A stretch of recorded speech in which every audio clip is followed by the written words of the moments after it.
100 बात की एक बात यह कि फिर तंदूरी रोटियों को बनाने में उन पर थूकने का इल्जाम लग गया। फिर बवाल हो गया।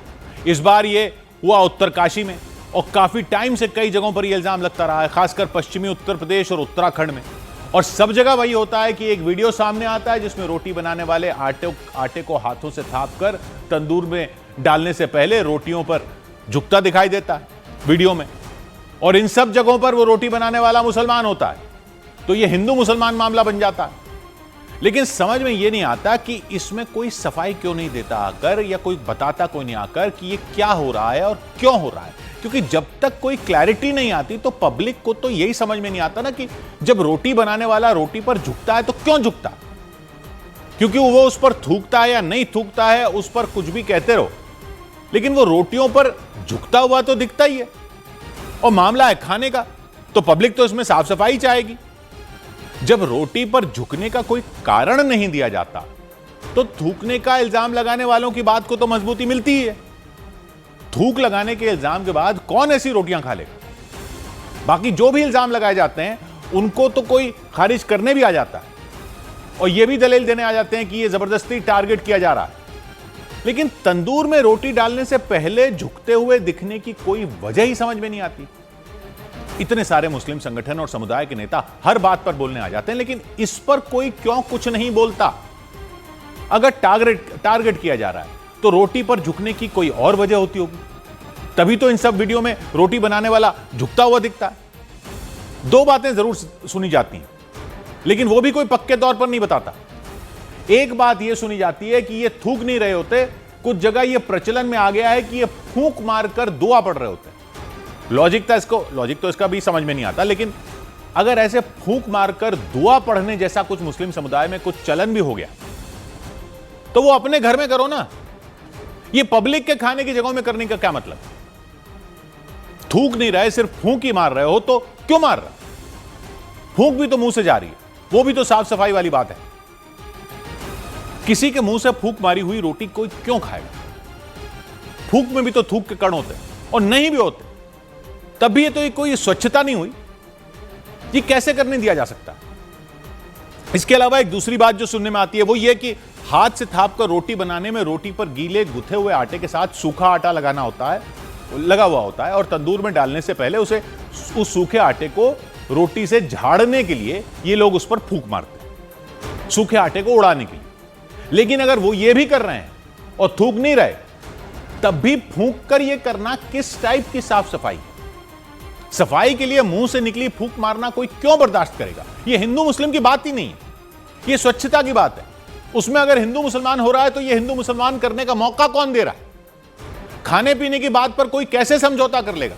और यह मसला अगर चले ही जा रहा है तो कोई तो समुदायों के नेता लोग होते होंगे, सामने आओ, रुकवाओ ना इसको। रुकवाते क्यों नहीं हो इस चिंगारी को। चिंगारी बड़ी आग में बदल जाएगी तब कोई कुछ बोलेगा क्या। सिर्फ यह कह देने से नहीं हल होने वाला मसला कि यह जानबूझकर लोगों को टारगेट किया जा रहा है। क्योंकि वीडियो में रोटी पर कोई झुकता भी दिखेगा तो इल्जाम तो लगेंगे ही। बंद करो इसको। 100 बात की एक बात। उधर पटना में सिविल कोर्ट को बम से उड़ाने की धमकी मिलने से सनसनी मच गई। बिहार की राजधानी पटना में सिविल कोर्ट को बम से उड़ाने की धमकी से हड़कंप मच गया। पुलिस को यह धमकी ईमेल के जरिए मिली। पुलिस ने आनन फानन में सिविल कोर्ट को खाली करा लिया और तलाशी ली। उत्तराखंड के चमोली जिले में मौजूद बद्रीनाथ धाम के प्रशासन के अधिकारियों ने बताया कि इस साल अब तक रिकॉर्ड 15 लाख से ज्यादा श्रद्धालु बद्री विशाल के दर्शन कर चुके हैं, जबकि बद्रीनाथ धाम के कपाट बंद होने में अब भी 1 महीने से ज्यादा का वक्त बचा हुआ है। श्रद्धालुओं के दर्शन के लिए समुचित व्यवस्था की गई है मंदिर प्रशासन के द्वारा। इस बीच राजस्थान के जैसलमेर में बस अग्निकांड के वक्त का एक वीडियो सामने आया, और दिल दहला देने वाले इस वीडियो में दिखा कि बस में भीषण आग लगने के बाद कई लोगों ने खिड़कियों से कूदकर अपनी जान बचाई थी। हादसा 2 रोज पहले हुआ था जिसमें 20 से ज्यादा लोगों की आग में झुलसकर मौत हो गई थी। और उसी घटना का एक वीडियो सामने आया जिसमें वो बस भीषण आग की लपटों में घिरी नजर आई। उसकी खिड़कियों से काले धुएं का गुबार निकलता दिखा। उस वक्त कुछ लोगों ने खिड़कियों से कूदकर अपनी जान बचाई थी। रोंगटे खड़े कर देने वाले इस वीडियो में दिखा कि एक के बाद एक कई लोग बस की खिड़कियों से कूद गए थे। उनमें कुछ की हालत तो दम घुटने से इतनी खराब हो चुकी थी कि वो बाहर आते ही बेहोश होकर जमीन पर गिर गए थे। वो तो किसी तरह बाहर आ गए थे, लेकिन बस में सवार बाकी यात्रियों की किस्मत अच्छी नहीं थी। क्योंकि बस में आग लगते ही ये तेजी से फैल गई थी और उसकी वजह से कई लोग झुलस गए थे। दावा किया गया था कि जो बस हादसे का शिकार हुई उसमें इमरजेंसी दरवाजा नहीं था, इसलिए आग लगने के बाद यात्रियों को निकलने का मौका ही नहीं मिल सका था और इसी वजह से बस में सवार ज्यादातर लोगों की मौत हो गई थी। जो वीडियो सामने आया उसमें दिखा कि बस का जो एकमात्र दरवाजा था वो भी लॉक हो चुका था और इसलिए लोगों के पास खिड़कियों से कूदने के अलावा दूसरा कोई रास्ता नहीं बचा था। ये बस 57 यात्रियों को लेकर जैसलमेर से जोधपुर जा रही थी। दावा किया गया था कि बीच रास्ते में ही एसी से गैस लीक होने की वजह से शॉर्ट सर्किट हो गया था और उससे ही आग की लपटें फैल गई थी। ये भी जानकारी मिली थी कि बस के अंदर आग बुझाने वाले उपकरण मौजूद नहीं थे, इसलिए आग लगने के कुछ ही देर बाद पूरी बस आग के गोले में तब्दील हो गई थी। और इस सब के बीच हादसे का शिकार हुई बस की बॉडी को पास करने वाले 2 अधिकारियों को सस्पेंड कर दिया गया। चित्तौड़गढ़ में परिवहन विभाग में बस का रजिस्ट्रेशन हुआ था। जांच में पता चला कि 1 अक्टूबर को चित्तौड़गढ़ के जिला परिवहन अधिकारी सुरेंद्र सिंह और सहायक प्रशासनिक अधिकारी चुन्नी लाल ने बस की बॉडी पास की थी और ठीक 13 दिन बाद बस हादसे का शिकार हो गई।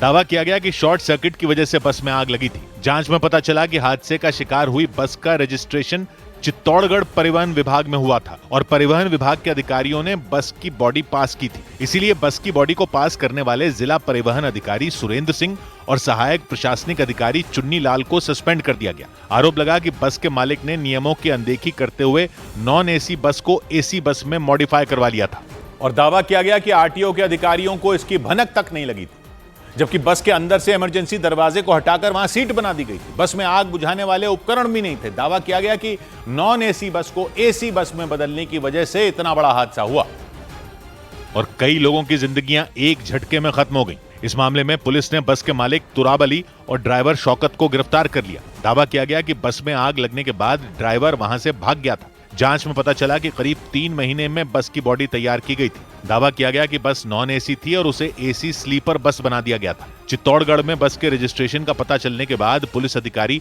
परिवहन विभाग के ऑफिस पहुंच गए। वहां से हादसे का शिकार हुई बस से जुड़े दस्तावेज और सीसीटीवी कैमरे के डीवीआर जब्त कर लिए गए।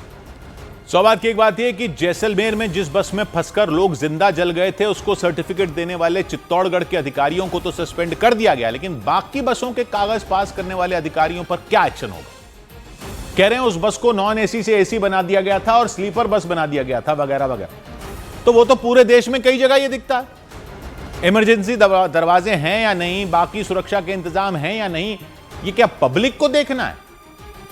पब्लिक क्या कर सकती है जब बसें सड़क पर चल रही हैं? ये तो आपको देखना है ना कि ये बसें सड़कों पर आग कैसे जाती हैं। तो कोई 1-2 अधिकारियों को सस्पेंड करने से वो थोड़ी ठीक हो जाएगा। किसी एक राज्य का मामला थोड़ा ही है। इन अधिकारियों को किस बात की तनख्वाह मिल रही है पब्लिक के पैसे से? लोग जिंदा जल गए तब जाकर तो कार्रवाई के नाम पर कुछ हो रहा है, लेकिन वो भी उसी बस को लेकर हो रहा है। बाकी जो ये माचिस के डिब्बे घूम रहे हैं सड़कों पर, इनके कागज पास करने वाले अधिकारियों को पकड़ो, बाहर करो उनको, या जब उनमें भी कुछ होगा तब कुछ किया जाएगा। 100 बात की एक बात, उधर छत्तीसगढ़ और महाराष्ट्र में कई नक्सलियों ने हथियार डाल दिए।